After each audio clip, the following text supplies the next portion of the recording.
Olá pessoal, boa noite. Me desculpe, vou falar um horário, já é meio tarde da noite, então a minha apresentação agora vai ser um pouco mais baixa a voz.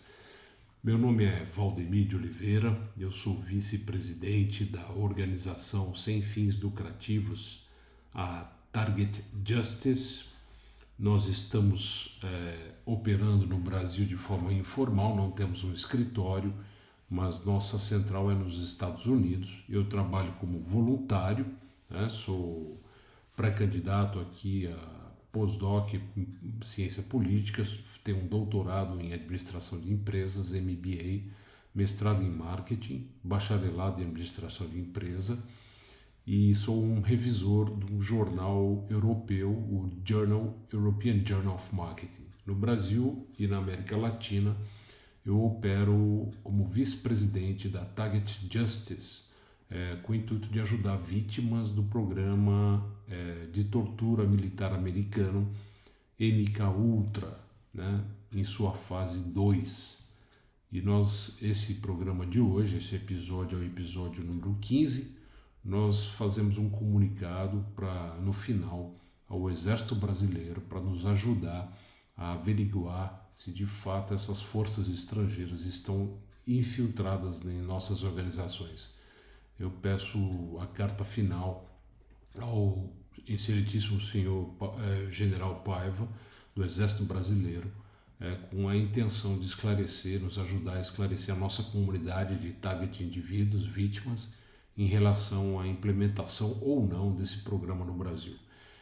Antes disso, eu gostaria de apresentar para vocês uma avaliação das performances aí dos últimos podcasts, né? Desde que nós inauguramos, nós começamos em 2023, final de 2023, portanto já são 2 anos praticamente que nós estamos com um canal aberto e eu gostaria de trazer a vocês uma avaliação dos resultados, né?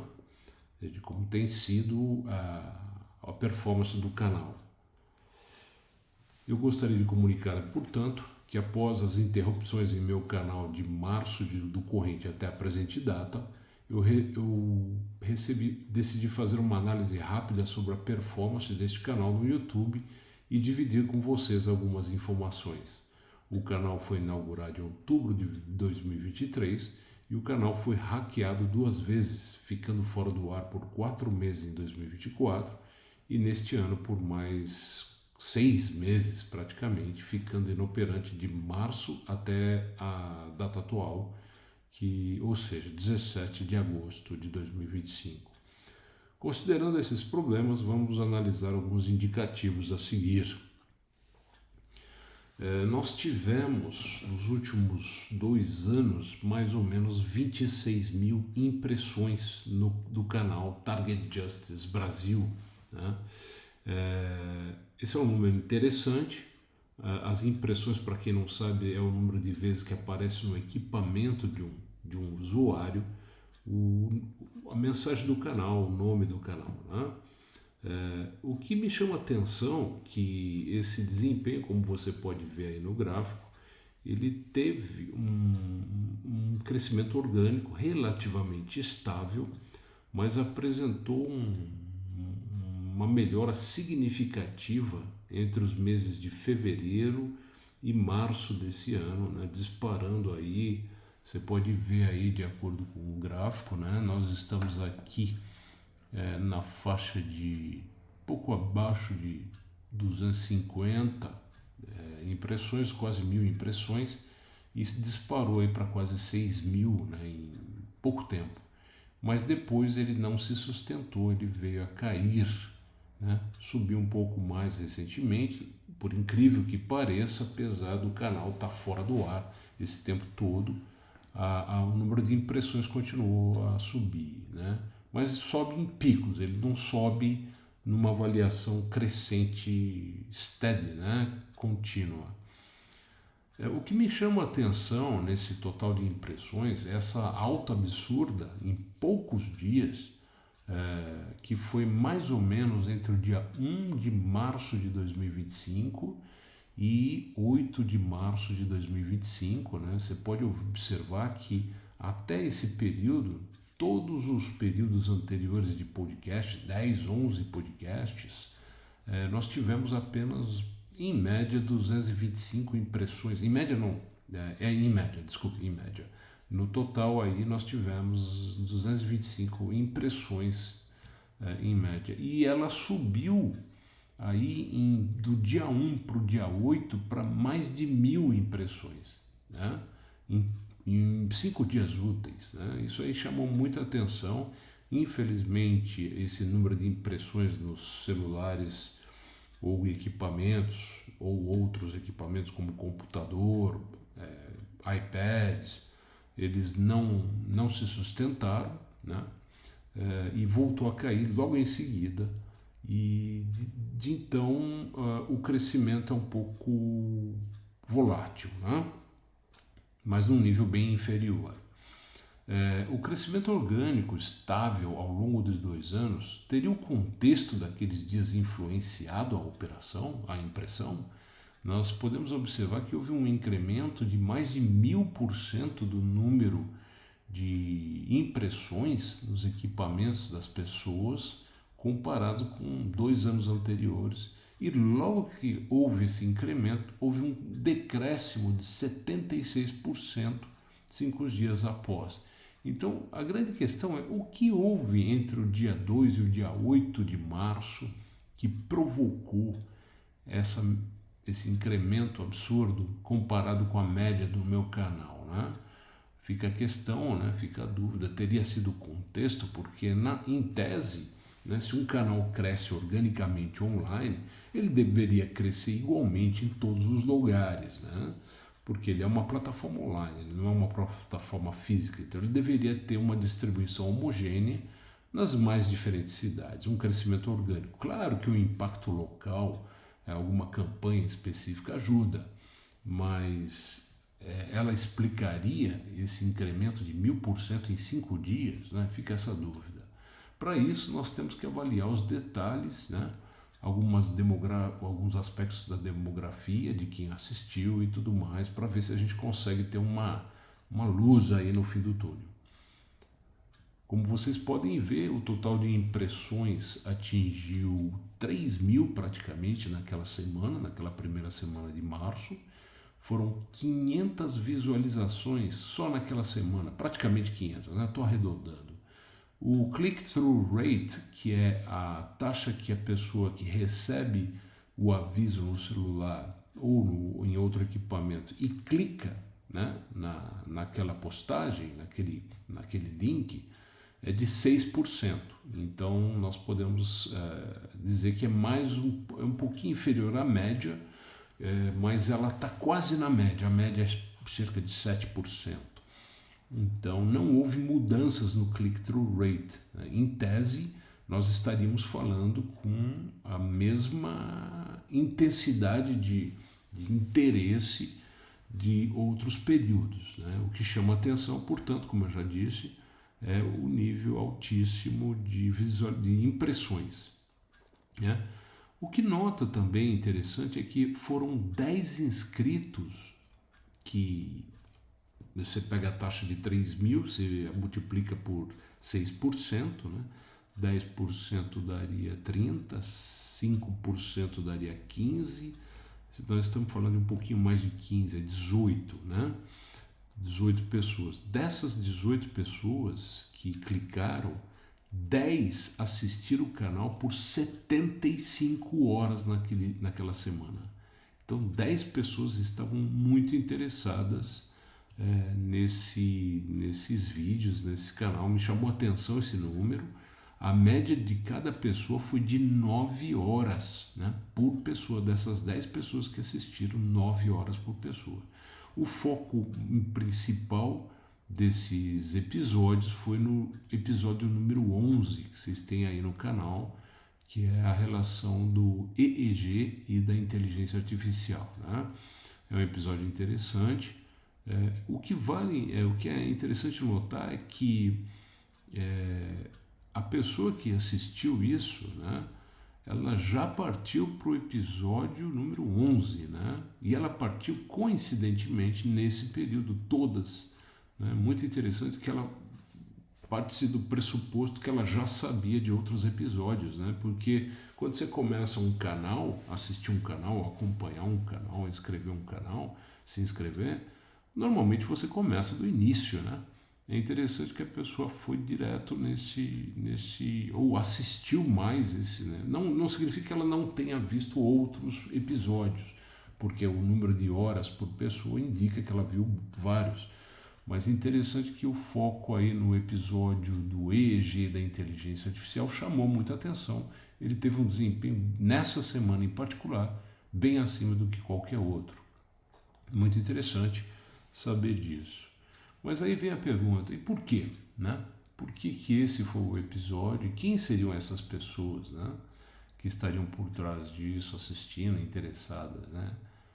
Bom, as visualizações médias semanais de 2023 a 2025 são na faixa de 57 visualizações por semana.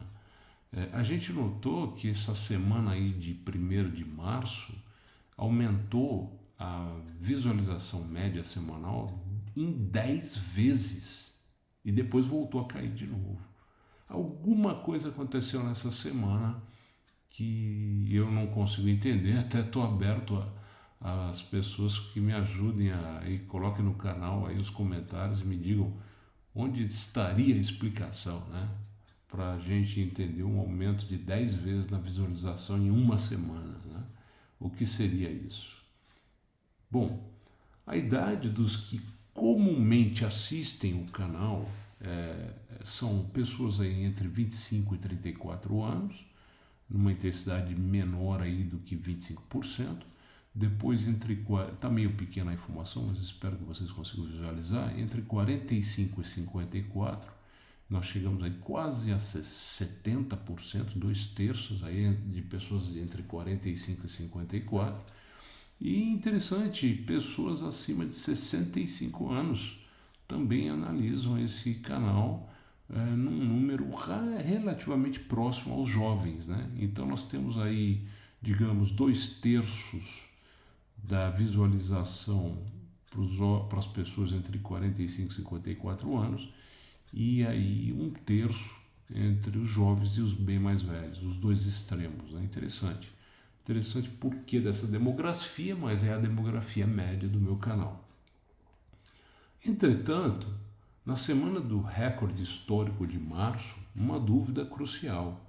Eu estava na época cursando uma faculdade e eu me pergunto, cadê a galera jovem do meu canal? Né? Onde estão os jovens? Veja só, essa é a média da visualização daquela semana onde eu estava na faculdade. Não tem jovens assistindo o canal. E também onde estão os mais velhos, né? Também não tem. Por alguma razão que eu não consegui entender, explicar, a demografia daquela semana é completamente diferente da média de todas as outras semanas anteriores e posteriores. Fica a dúvida, o que teria causado isso? Né? Deixa a sua sugestão aí nos comentários do canal e eu vou dar uma olhada com atenção. Outra coisa interessante, as cidades como Rio de Janeiro, Goiânia e Laguna, elas têm uma representação anormal em relação a outras cidades do Brasil, né? Era para se ter aí um espelhamento aí da distribuição populacional das cidades do Brasil, né? Uma homogeneidade de pessoas que assistem, espectadores, correspondente à distribuição populacional, né? Mais na região sudeste, mais na região sul, um pouco menos na região centro-oeste, né? Mas estranhamente, desses totais de quase 6 mil visualizações no canal, a gente nota uma aglomeração por grupos em específicas cidades, né? Por exemplo, é de se esperar que Rio de Janeiro e São Paulo tenham aí o maior número por cidade de visualizações, né? No Rio de Janeiro nós estamos falando de 53 visualizações em média, com um total de horas de 7 horas por visualização, né? 8 horas, desculpe, 8 horas por visualização, é o último canal. São Paulo nós temos aí 41 espectadores com 13 horas de visualização. São Paulo tem um desempenho aí um pouco mais elevado. Extrema, que é a minha cidade, são 32 visualizações com, digamos, 2 horas de duração. Não é interessante isso, gente? Não há de se estranhar que a minha cidade tem um número tão intenso quanto uma megalópole como São Paulo, Rio de Janeiro, né? É natural, porque eu sou daqui, né? E ao mesmo tempo a visualização é de apenas 2 horas, em média, né? Por visualização, enquanto os outros dois são 10, 12 vezes mais. O que diferenciaria as pessoas seria que essas pessoas que estão aí em São Paulo, nas capitais, elas são target indivíduos e precisam de ajuda, né? Se precisam de ajuda, é de se estranhar que essas relações de pessoas que assistem o canal, elas têm pouca relação de inscrição no meu canal, né? Elas deveriam então se inscrever no canal para receber, né? Seriam pessoas que não estão conscientes que o canal, para você receber as informações, basta dar lá no se inscrever, dar um like, não sei. Interessante que Extrema parece não demonstrar um ponto de muito interesse na média de visualização. Outra coisa interessante, Goiânia, né? Veja só a posição de Goiânia, né? Por que não Belo Horizonte, né, que tem muito mais habitantes que Goiânia, Porto Alegre, né, Florianópolis? Olha que interessante a posição de Goiânia, praticamente 12 visualizações aí, sendo o número de visualizações de 6 horas por visualização, né? Veja só, cada visualização de Goiânia é 3 vezes mais intensa do que a da minha cidade, onde eu conheço as pessoas, tenho amigos, família, né? As pessoas em Goiânia estão mais interessadas nesse vídeo do que a minha própria família. Que interessante isso. Outra coisa interessante, Laguna. Eu não conheço ninguém em Laguna, né? Mas por alguma razão, Laguna acaba aparecendo aí quase com que o tamanho de Goiânia. Como pode Laguna e Goiânia juntas representarem cidades inteiras como São Paulo e Rio de Janeiro, né? E olha que interessante, Laguna, 2 horas e meia, 3 horas. Laguna tem mais visualização por vídeo do que a minha cidade, né? E eu não consigo explicar por quê, né? Outras cidades como Belém, Belo Horizonte não tem, né? Deveria ter, né? Porto Alegre, Florianópolis, Curitiba. Estranho essa aglomeração em volta dessas cidades. E aí eu fiquei batendo cabeça, falei, puxa, como é que eu posso encontrar uma solução? Qual seria a razão, né, que pudesse justificar uma estranheza de aglomeração tão grande? Tentei várias hipóteses, tentei verificar muitas as possibilidades diferentes, não era tamanho da população, não era posição geográfica, não era familiares, não são projetos anteriores, mas eu encontrei um fato que me chamou a atenção e eu gostaria de dividir com vocês. Olha só que interessante.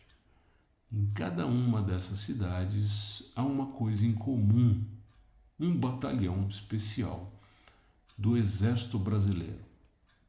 Não é de se indagar que coincidência, seria isso uma correlação, uma correspondência ou é mera aleatoriedade, né? Coincidência, né?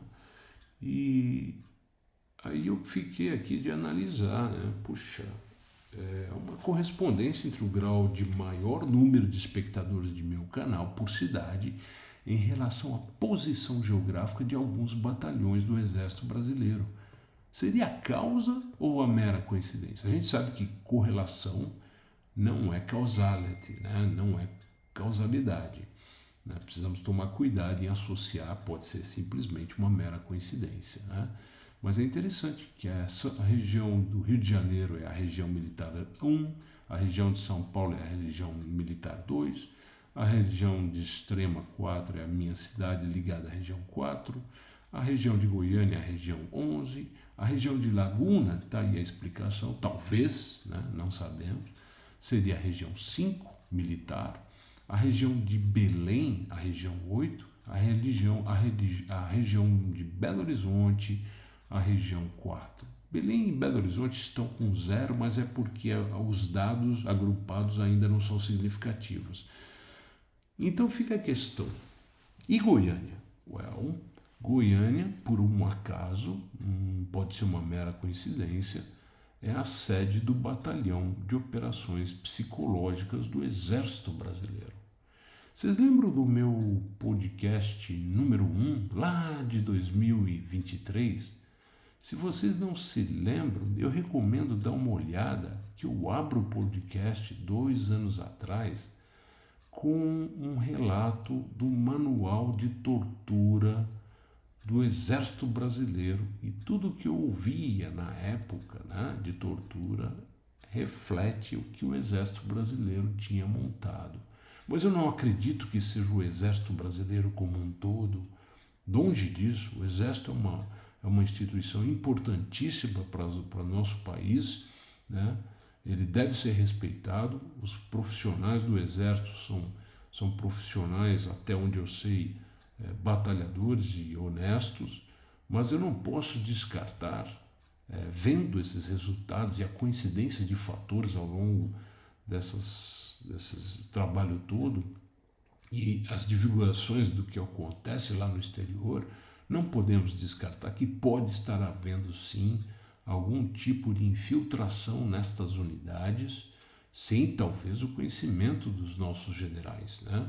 Talvez sejam lacunas que de algum momento, em alguma história passada, se passaram despercebidas e os generais do topo podem não estar sabendo, né?